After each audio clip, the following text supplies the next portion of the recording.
পাগল তো আমি হই নাই, বিয়ের পরে তুই আমারে পাগল বানাইছস। বাড়াবাড়ি করো যদি থাকবো না ঘরে। তুই একবার যাইয়া দেখ, তোর নামে আমি মসজিদ বানাবো।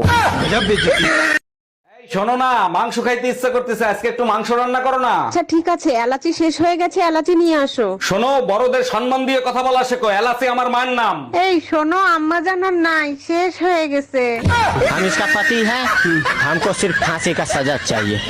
আচ্ছা দুলা ভাই, শীতের হাত থেকে বাঁচার জন্য বিয়ে করা কি খুবই জরুরি? অবশ্যই জরুরি ছোট গিন্নি, স্বামী স্ত্রীর সম্পর্কটা হচ্ছে রাইস কুকারের মতো। দুলা ভাই একেবারে মাথার উপর দিয়ে চলে গেল, স্বামী স্ত্রী আবার রাইস কুকার হয় কি করে? ধরো তুমি রাইস কুকারের মেশিন, আমি হলাম পট। যখনই পট মেশিনের ভিতর দেয়া হবে তখন কি হবে?